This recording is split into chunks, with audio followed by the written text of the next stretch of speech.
Galera, live como previsto já ia cair em 1 hora, então vou chamar o Bernardo de novo aqui para a gente fazer as considerações finais. Ele já voltou aqui.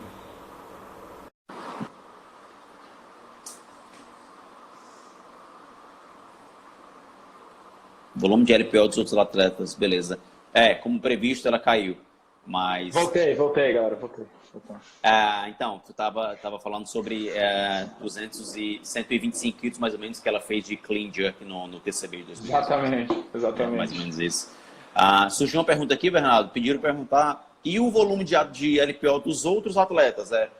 Atletas que não são tão fortes quanto o Gui, quanto a Lari, como é que funciona mais ou menos o teu pensamento em relação ao volume deles? 2 vezes por semana, Lari, Luísas, Deia, 2 vezes por semana agachamento. Na maioria das vezes front squat, eu gosto muito de front squat, prefiro front squat que back squat, mas fazemos back squat também. Então, eu diria que na normalidade, 2 vezes por semana. Então, por exemplo, Lari, vou falar dos atletas que estão mais em evidência aí, Lari, Luísas, Deia, 2 vezes por semana eles fazem LPO. Show de bola. E agacham. E volume de baixa intensidade de remo ou bike é uma coisa também, vai por volta disso, 2 a 3 vezes na semana? Não, mais. Mais? Mais. Ainda mais agora, na fase de base. Eu acho que segunda, terça, baixa intensidade. Quinta e sexta, baixa intensidade. 4 vezes por semana, pelo menos, aí para essas que eu te falei aí. Para essa galera que eu te falei. Show de bola. A pessoa está perguntando aqui, a Diva já está meio que respondendo, falando que a pessoa está perguntando sobre volume, depende. né? Isso depende. Isso é uma coisa muito pessoal, né? Então, por exemplo, o Gui não tem necessidade de agachar 2 vezes por semana. Ele faz um back squat com 500 libras. Não tem por que ele agachar 2 vezes por semana. A força é fundamental para qualquer atleta. Isso é uma coisa que eu falo também. Qualquer atleta que tenha força, ele já está garantido, ele tem uma vantagem competitiva, ele é muito forte. O Gui pega uma barra, como foi, por exemplo, no Open 315, aquela prova que tinha pistol e clean. Sim. Ele fez todos os power cleans com 315. Isso é uma puta vantagem competitiva, cara. Você é muito forte. Mas força não é tudo, né? Então, para ele, por exemplo, 1 vez por semana tá bom. Pode ser que um atleta tenha que fazer mais, como tem. As Luísas, a Déia, eles têm que fazer mais força. Eles não são os mais fortes da categoria dele. Eles não estão nem...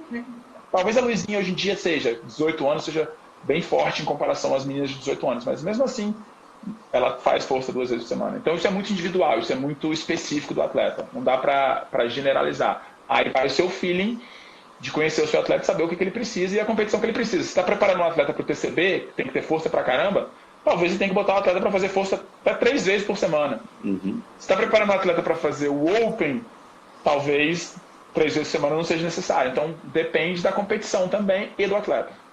Perfeito. Perguntaram aqui sobre por que a preferência do front squat, e eu lembro de uma frase do Charles Poliquin, que já até faleceu, um treinador canadense, né, falando dos vários benefícios de por que ele preferia o front squat, mas vou deixar contigo a resposta, Bernardo.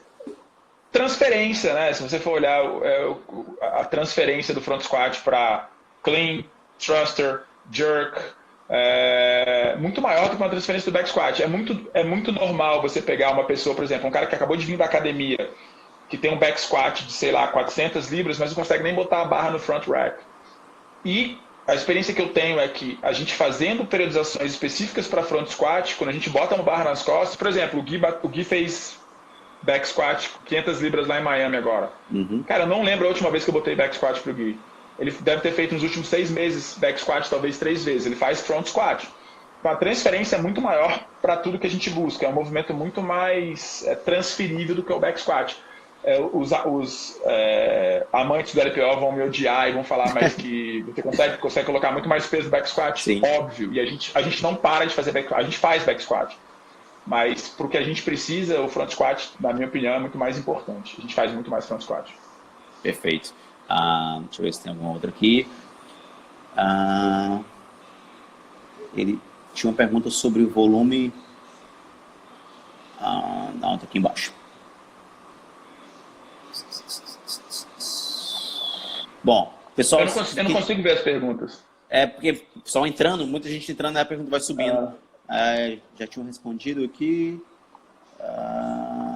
Bom, Se só que tiver perguntas, tá? A gente está entrando na parte final, eu vou pedir agora. Deixa eu só responder uma pergunta. Eu acabei de ver uma pergunta aqui, ó. Tá escrito: quem não tem ergométrico faria baixa intensidade? Era isso que eu ia perguntar. Com certeza. O Gui corre 4 vezes por semana. A Luísa corre 4 vezes por semana, 3 vezes por semana, as Luísas. Com certeza. Por que não? Show. Consegue manipular um treino de baixa intensidade com volume alto? Tem cidades que as pessoas não estão sendo... Não podem, não é que não podem, né? Mas preferem não sair de casa, por exemplo. Como é que eu poderia fazer um treino de baixa intensidade, volume moderado a alto, para um atleta que não tem ergométrico em casa e que não pode sair para correr na rua, por exemplo? Que não quer correr? Single under, subida na caixa, talvez, não tem caixa em casa, subida numa cadeira, passadas. O mais importante do treino em baixa intensidade é você saber se realmente está sendo feito em baixa intensidade. Então você precisa de um polar. Isso é não uma exigência, mas uma recomendação que eu passo para todos os meus atletas. Cara, você tem que ter um polar, porque você tem que saber. Porque a gente está tão acostumado a fazer treinos em alta intensidade que às vezes a nossa frequência não está em baixa intensidade, está naquela zona que a gente chama de zona cinza, gray zone, que te desgasta, mas não traz tantos benefícios. Então você está se cansando, mas não está trazendo tantos benefícios. E ele está nessa zona, mas não está nem sentindo, ele está achando que está tranquilo, porque ele está acostumado com a frequência dele lá em cima. Então eu peço para usar a frequencímetro. Então o mais importante é você ter um frequencímetro. E aí você pode fazer single under, você pode fazer subida na caixa, pode até fazer um burpee, talvez mais devagar, mais lento, sem acelerar muito. Eu acho que o mais importante é você ter certeza, ter consciência que a sua frequência não está extrapolando. Show de bola. E aí, para facilitar, galera, desculpa, Bruno, mas só para facilitar, galera. Pode falar. Como é que você determina a sua frequência cardíaca? O ideal, no mundo perfeito, seria você fazer um teste de esforço e ele te dá as suas zonas. Mas isso eu sei que não é realidade, nem para atleta, imagina para a galera que é atleta bem amador, assim. Então, existe um cálculo criado pelo grande conselheiro do Mark Aaron lá, pelo Phil Maffetone, que é 180 menos a sua idade. Então, por exemplo, para ficar mais fácil, o Gui tem 20 anos, 180 menos 20, 160. Como ele é um atleta treinado, eu adiciono 5. 165 é a frequência máxima dele em baixa intensidade. Passou disso, ele está saindo da zona aeróbica dele, está extrapolando a zona aeróbica e já não é mais baixa intensidade. Então, é uma maneira simples de você estipular para o seu atleta como que ele vai treinar. 180 menos a sua idade, mais 5. Bom, não passa daí, não deixa passar. Está correndo? Vai passar? Caminha. Troca, anda né? até a sua frequência. Exatamente. Irado. Essa realmente, essa não conhecia. É bacana essa fórmula para saber o máximo de zona aeróbica que o atleta pode chegar, né, em frequência. Exatamente. No caso de força, você usa antes ou depois do trabalho de cardio? Acredito que dependa muito, mas enfim. Você tem alguma preferência? Sim. Força é sempre a última coisa do dia. A última? Força é a última coisa do dia, por alguns fatores. Primeiro, você está mais preparado, sua força de pegada é maior, sua temperatura corporal é maior, seu equilíbrio hormonal é melhor nessa hora para fazer força.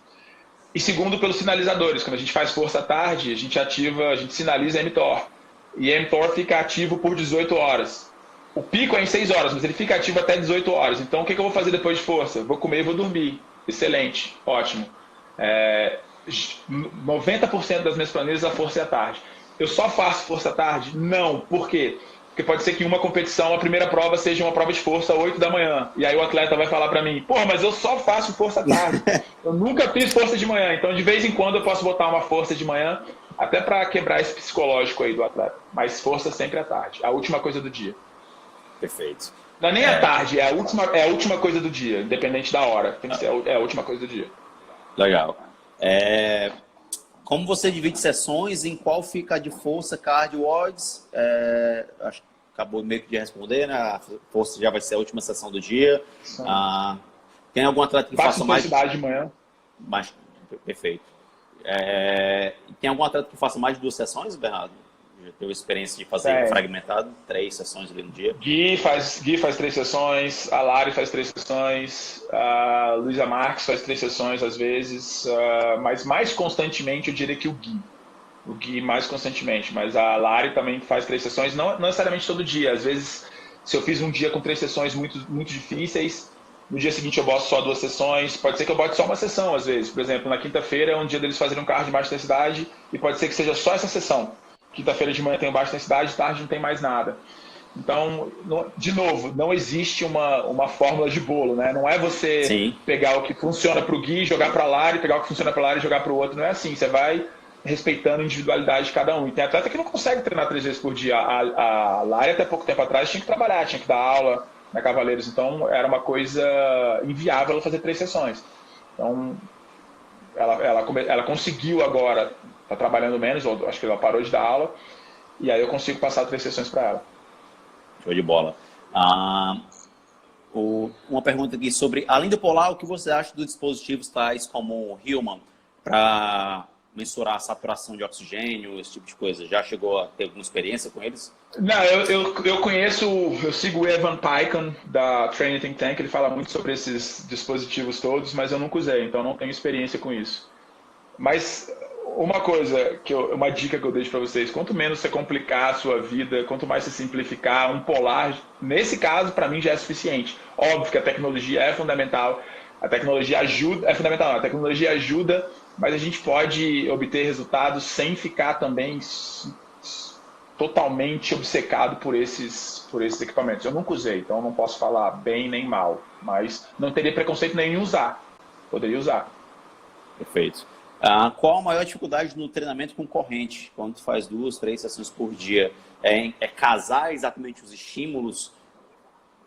É saber que horas botar o quê, né? É saber tempo de descanso entre as sessões, é saber que horas botar o quê.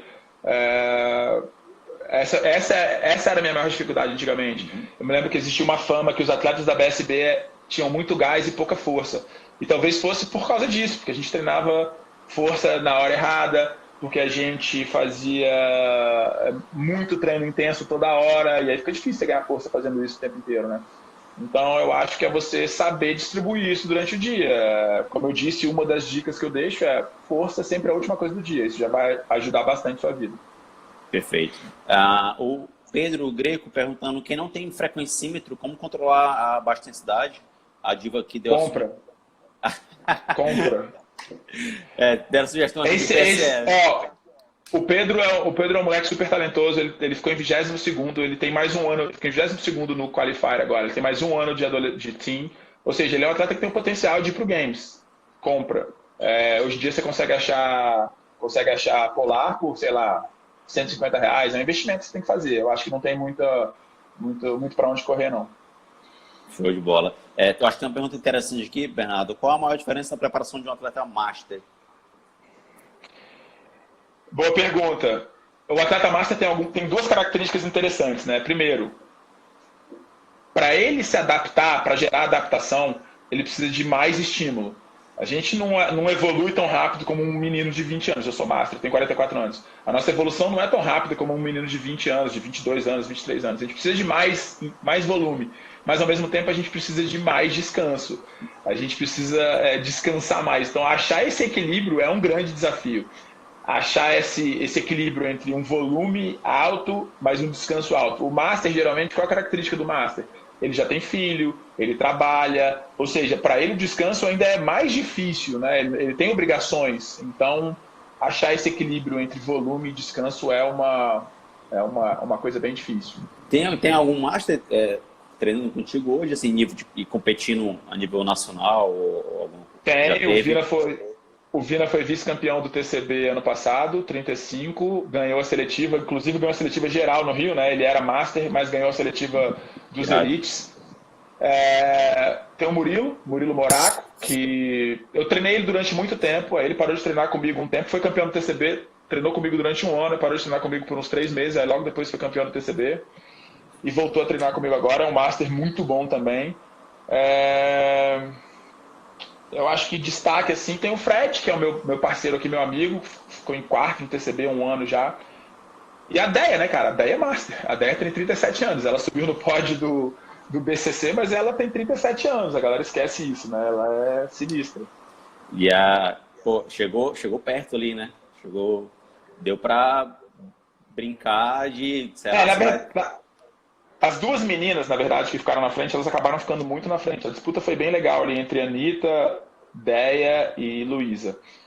Quando a gente testou as provas aqui, eu sabia que as provas eram muito boas para a Deia, mas o primeiro dia dela foi muito ruim. Então, chegou ela até fez um post sobre isso hoje, chegou até a dar aquele, será?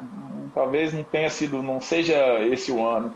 Mas, cara, ela superou e nas últimas provas ela arrebentou. Ela é sinistra, 17 anos, né, cara? Competir com meninas mais novas não é mole. Com certeza. Antes de eu te pedir a indicação de livros, que é a última parte que eu faço, Bernardo, conta só um pouquinho pra gente como é a experiência de estar lá no Games, assim, tanto como coach quanto como amante do esporte, né? Eu imagino que lá deve ser a Disneylândia para quem ama CrossFit, né? A cidade, o ambiente, a vibe do evento. Como que é a experiência de estar lá no Games? É fenomenal, né? Eu acho que quando eu comecei a ir para a competição internacional, quando a gente foi para o primeiro regionais que eu fui lá no Equador em 2013, o Games era uma coisa muito distante, né? A gente estava muito atrás. E até o formato de classificação naquela época era uma coisa assim, bem utópica mesmo. Uhum. Uma coisa que talvez a gente pensasse, cara, nunca vou chegar no Games. E aí, quando a gente chegou em 2017 com o Gui, cara, é aquela. Naquele momento era o ápice da minha carreira, né? Você, como coach, tá com um atleta e o Gui ainda ficou em segundo, né? Tipo assim, ele não só foi, mas como ele foi pódio. Então, foi realmente impressionante. A organização é fenomenal, o lugar é maravilhoso. Cara, é tudo, eu diria que é o ápice. Esse ano, tomara que tenha games, que eu tô até levando os meus filhos para lá, porque eles têm 9, 6 anos. E eu não sei se ano que vem eu vou pro Games de novo, não sei se eu vou classificar um atleta pro Games de novo. E eu quero que eles vejam, eu quero que eles tenham essa experiência. Olha, o papai veio pro maior campeonato de CrossFit do mundo com 2 atletas. Então é uma coisa que realmente todo ano que eu vou eu agradeço e eu penso, cara, que fenomenal eu estar aqui e obviamente dá vontade de voltar, né? O futuro a gente não sabe, mas é maravilhoso. Eu acho que tanto para, obviamente, para coach, obviamente tem que ir, mas você como espectador, cara, como coach a gente acaba não sendo espectadores como eu gostaria de ser, né? Se eu pudesse ir só assistir, seria diferente. Você tem que estar lá na área de aquecimento. Não estou reclamando não, mas eu acabo não vendo games como eu veria se tivesse só lá para desfrutar, mas eu acho que vale a pena, quem é amante do esporte tem que ir. Show de bola. O Gui já tá garantindo uns 3 anos para ti aí, ó. Tomara. Me indica um livro, Bernardo. É um livro, pode ser de treinamento específico, pode ser de mindset, pode ser nutrição, pode ser livros que te ajudaram na tua trajetória até hoje.